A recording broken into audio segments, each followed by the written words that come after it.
Hey everybody! Welcome to another all new Trenny and C episode.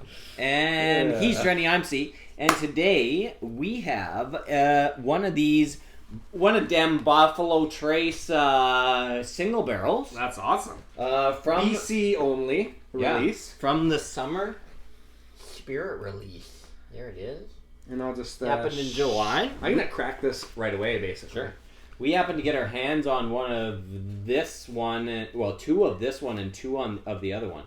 All told, this is the Buffalo Trace BCL Select Personal Barrel number 127. Exclusive cask bottling for BC Liquor. Do you want to pour it while I'm boring? Do you want to pour while I pour? No, it's kind of slipped out. By the way, there's our Trenny and C challenge coins. What? You can go to PayPal, recipient trennyandc@gmail.com. Choose your coin number, leave your address, and all that stuff. Okay, get it up there. Look at this. Look at this. It's like a poker chip. Look at this. Oh, hold on. Let me put this on here. Let me put that on there for you. The details around this, the parameters are... Barrel 127 was stored in Warehouse H, one of the better warehouses. That's a great warehouse. On the first floor, probably the best floor in the whole place, and was filled on February 7th, 2011. Ooh, that's a 8.5 years ago.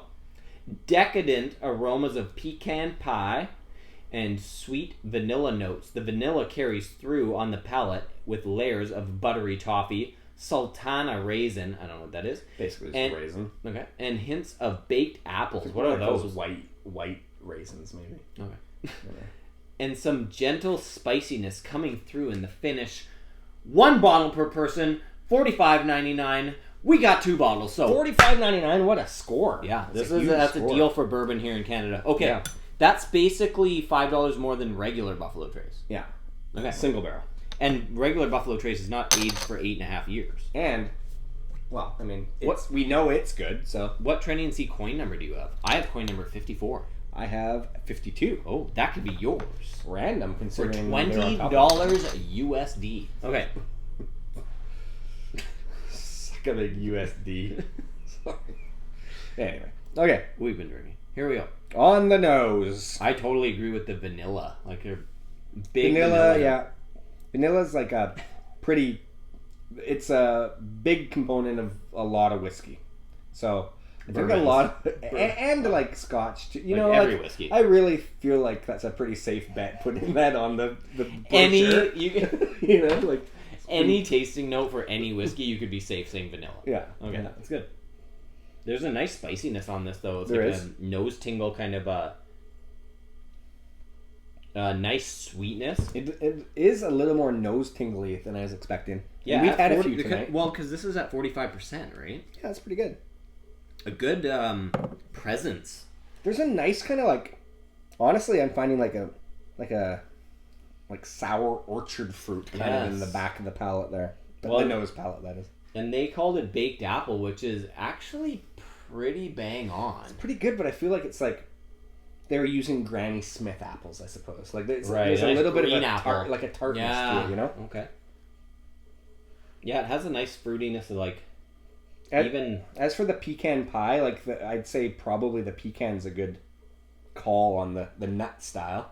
But also the cinnamon piece too. Yeah. I think they really nailed it, actually. We were mocking it at first. It was like completely bang on. Yeah. But it also has like a little bit of like a lemon zest. Or just something kind of brighter. Like it's not as like dark fruits and darker flavors. It's No, you're right. It has a... You could see it being... It's like a... It has a zest. Yeah, it has a zest. I mean, this is only on the nose, but it smells like it could be a good, like, summer sipper, you know? Maybe even, like a cloviness, really. Oh, yeah. I feel like you'd agree with anything right now. Okay, here we go. Let's taste it. Let's taste the damn stuff. Okay, let's do it. Okay. Whoa. It's actually softer on the arrival than I was expecting. Okay, there's a little bit more nuttiness to it. Mm-hmm. Like maybe that's where more of that like, I even got like a bit of like dry walnut. Mm-hmm. You know how like when you get it right out of the shell and it's got this like real dryness to it? Yeah, I think that it kind of goes along with the finish in a way. Like the aftertaste and the afterthought of this, some of the spices show up, even like the rye kind of style spices. I mean, I guess the nature of whiskey in general is, you know, it's vapor. You're essentially distilling it in your own mouth, so it's vaporizing off the tongue. So I guess the drying effect is going to be there always, but sometimes it's a little bit more pronounced when there's like a little bit of a higher rye mash bill or just some higher spices there. And it has like a real nice kind of soft oaky presence at the back. And the oak. 100%. Yeah. Yeah. Nice oaky presence, really. That's nice.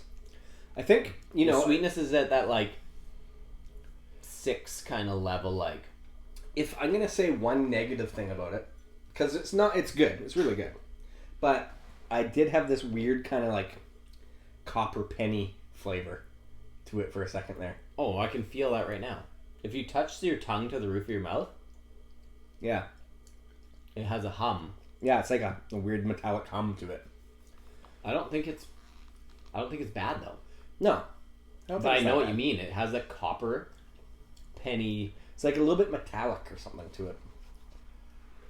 Which is also almost medicinal in a way. Yeah, true. Which Buffalo Trace is known for, having kind of like a bit of a cherry, you know, style thing. Sure. Huh. Throat lozenger. But overall, I'm enjoying it. I think it's really good. I actually think there's more cherry kind of light almond extract kind of thing happening now. This is a neck pour too. We got to recognize that. True. This is a neck pour. Yeah. I'm excited for this one as it works its way down the bottle. I think that metallic hum may mellow a little bit. Some of the zest may and the pepperiness may mellow a little bit too. I'd like to point out something. Sure. The fact that last year's Buffalo Trace single barrel, was it last year's? Yeah. Was your second place winner, I believe. It was so good. Or maybe it was first. I can't. No. I think it's second it was place. second. Yeah. So I think that just shows where Buffalo Trace stands in the world of whiskeys. They can be top notch. Oh, for sure. Like yeah, some of the best. Some of these single barrels are. I mean, they're significantly aged. Yeah. Is the interesting thing. Like regular Buffalo Trace, it's not You 8.5 years right? old. Yeah. Did we say filled February 7th, 2011? Selection date June 6, 2019. So yeah, it's 8.5 years old. Wow. Barrel 127. Warehouse age, floor one. So yeah, we did mention that. But cool. Does it say anything more in here? Yeah, it's mostly the back Buffalo Trace label. Just stuff. Just says stuff. Anyway, it's really good, and yeah, if you can ever get your hands on any of these single barrel select offerings from pretty much any of the Buffalo Trace lineup, whether it's Eagle Rare or Buffalo Trace or like any of the other ones, I mean, you pretty much want to buy them up. But usually you're going to be submitting some kind of like lottery entry or something like that. Especially in this COVID world. Yeah. Yeah. Yeah. So anyway, this will probably end up being a Dram Club bottle. For sure. We like to share with our friends through our Patreon Dram Club. You should check out our Patreon just to see. We got extra videos on there and content and giveaways and lotteries of our own, really. Yeah, we get to give away tons of different things. Yeah. So yeah. Anyway, thanks for joining us. We're gonna do a video on our other single barrel Buffalo Trace next. Yeah. So if you are watching this after the date or whatever, we did 2 videos on single barrel Buffalo Trace, so find them both. So stay tuned. Yeah. Okay. Thanks. Click like, subscribe, and we'll see you on the flippity flop.